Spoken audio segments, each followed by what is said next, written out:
Pois bem, galera, estou fazendo esse vídeo me sentindo bem honrado, né? Eu fiz uma resenha a respeito de Monteiro Lobato no meu Instagram. Para quem não sabe, né, eu faço várias resenhas sobre várias obras, vários autores, vários pensadores, figuras históricas no meu IG pessoal, tá? Então me siga lá no Instagram, que você vai ver que tem bastante coisa que eu escrevo e falo a respeito, né? E eu falei sobre Monteiro Lobato hoje ainda, né? Neste momento eu acabei de gravar um vídeo e antes de editar esse vídeo, eu fui lá no meu IG e dei uma olhada.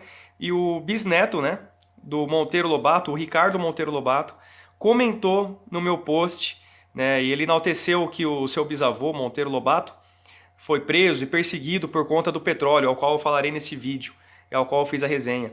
Elogiou meu texto, etc. E eu gostei muito, tá bom? Achei muito bacana, me sinto honrado do bisneto do Monteiro Lobato, que luta aí em prol da imagem do seu bisavô, que foi muito importante para o Brasil. Você vai ver neste vídeo, tá? Você vai ver que ele comentou lá e, poxa, eu fiquei muito feliz mesmo. E começou a me seguir no Instagram e tudo mais. Eu me sinto honrado,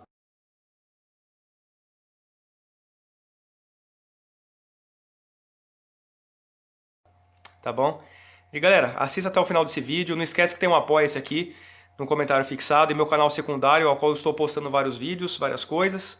Então, se você acha que é importante o conteúdo deste canal, se você acha que deve continuar, então dá uma força lá e entra no grupo do Apoia-se. Comentário fixado aqui, beleza? E bora pro conteúdo do vídeo. Assista até o final que você não vai se arrepender. Tamo junto. Monteiro Lobato, um grande nacionalista brasileiro. Vim trazer aqui a respeito nessa playlist de grandes nacionalistas brasileiros. Já falei do Bautista Vidal, já falei ali do Gurgel, agora estou trazendo Monteiro Lobato. Para mim é especial Monteiro Lobato porque eu comecei a aprender a ler e a escrever quando eu tinha 4 anos de idade. Isso foi em 1994. Minha mãe começou a me ensinar a ler e a escrever. E ela me colocava nas mãos um livro do Monteiro Lobato chamado Sítio do Pica-Pau Amarelo. Se você não conhece, pesquisa aí, cara. Ou eu tô ficando muito velho aí, tô passando, já passei de 3 décadas, não sei, né, a sua faixa etária aí. Mas você deve ter pelo menos ouvido falar no Sítio do Pica-Pau Amarelo, né? E eu comecei a aprender ali, a folhear, a me interessar por literatura ali com 4, 5 anos de idade, tentando ler e compreender o universo do Monteiro Lobato ali na literatura infantil, ao qual ele foi muito importante, tá? Mas é claro que nesse vídeo eu não quero enaltecer nessa parte ao qual ele merece ser enaltecido, na literatura infantil e do folclore brasileiro, ao qual ele foi muito importante. Eu quero enaltecer a área nacionalista dele e trazer algumas curiosidades aqui para vocês.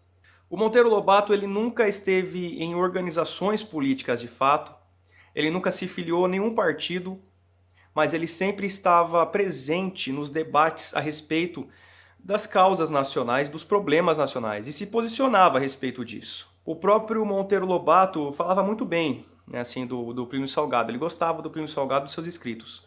Mas ele nunca se posicionou a respeito, assim, de querer entrar de fato para o movimento integralista. Então, assim, se alguém vir dizer que o Monteiro Lobato era integralista, isso é mentira, tá? Para começar.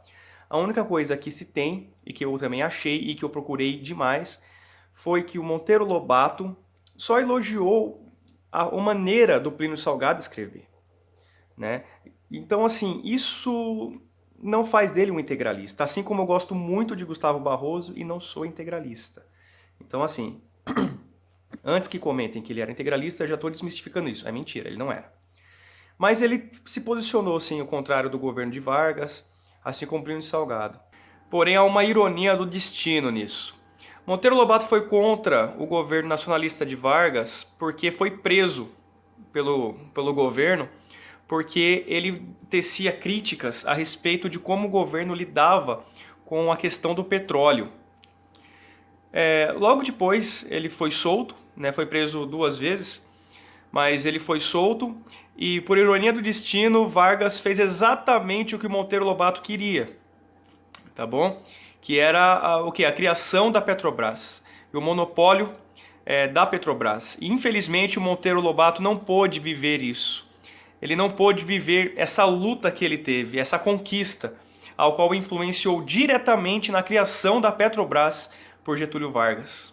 Nas cartas de Monteiro Lobato, havia muitas observações oportunas que dizia sobre a exportação dos produtos brasileiros. Coisa que sempre foi, assim, como eu posso dizer, excluída, desleixada, né, ignorada pela estirpe liberal da época e a neoliberal de agora. Então, o Monteiro Lobato ele falava muito de como exportar e como a gente deveria exportar os produtos brasileiros, de maneira totalmente protecionista. E da mesma maneira, desenvolvimentistas estatais falam a respeito dessas cartas, né?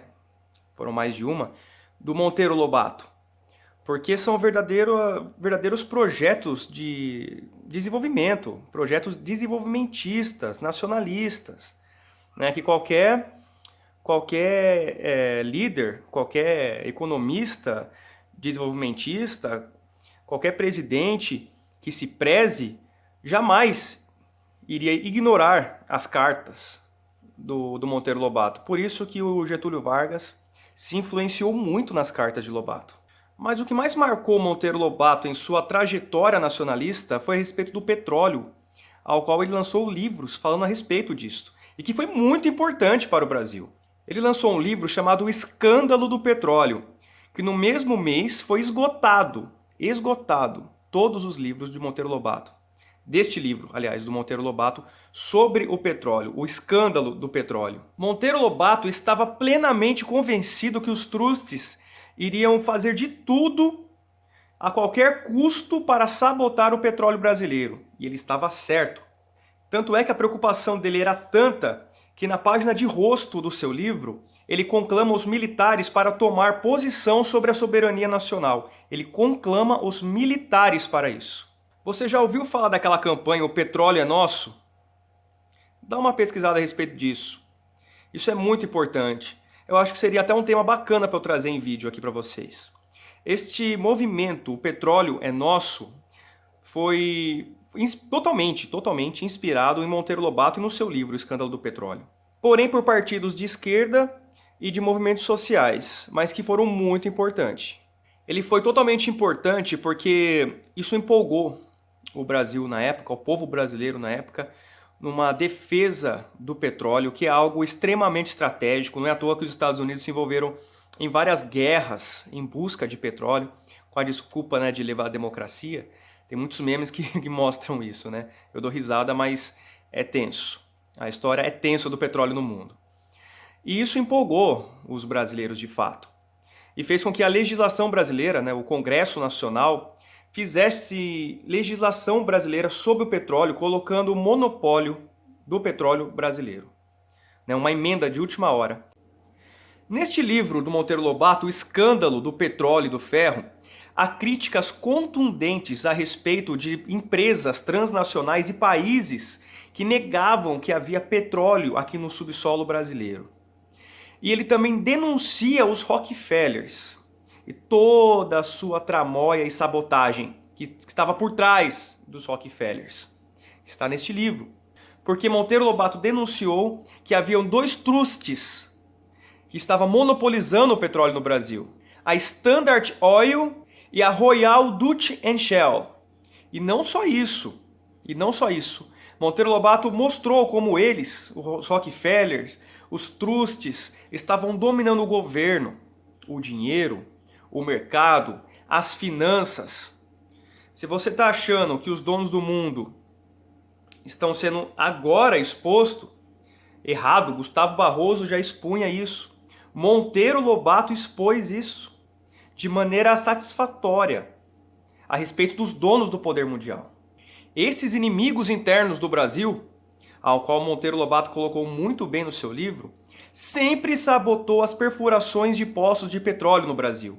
E o Monteiro Lobato já denunciava isso.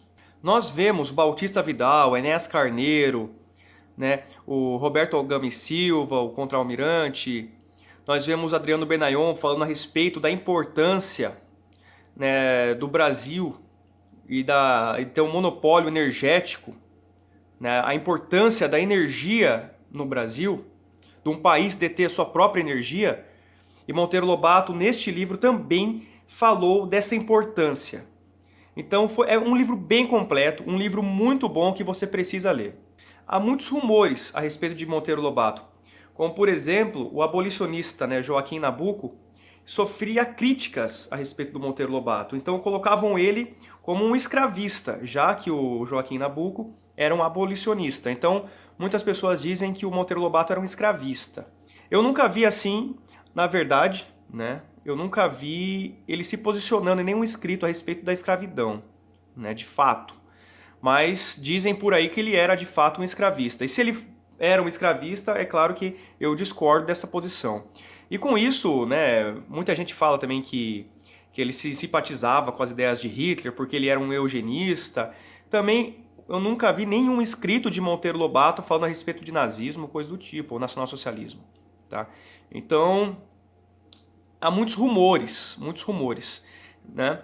Porque ele se recusou a fazer a primeira comunhão, isso é um fato, né? Então escandalizou a estirpe conservadora da época e tal. Então, por ele ter esse espírito, como eu posso dizer, um tanto revoltado, tecendo crítica, sendo nacionalista, mostrando desde criança, né, que ele era um revolucionário, que ele tinha esse gênio forte, uma personalidade, né, bastante acirrada com as coisas ruins que havia no país, então colocam ele como radical de diversas formas, de diversas maneiras. Ainda mais que houve um jornal muito famoso que publicou uma carta que o Monteiro Lobato enviou à redação desse jornal, que ele criticava as queimadas, né, que ele falava da ignorância dos caboclos, que tornava impossível o desenvolvimento da agricultura. Esta carta de Monteiro Lobato você acha até que na internet, no Google, se chama Velha Praga. E mesmo com toda essa polêmica em volta do Monteiro Lobato, ele fundou uma revista chamada Paraíba. E teve como colaboradores pessoas muito influentes e muito importantes, como por exemplo o Olavo Bilac, o Cassiano Ricardo e o Coelho Neto. Vale a pena, galera, você pesquisar sobre Monteiro Lobato. Vale a pena. Vale a pena você comprar os seus livros. Vale a pena. Então esta aqui é minha homenagem e estou trazendo as curiosidades de mais um autêntico nacionalista brasileiro, Monteiro Lobato. Até o próximo vídeo.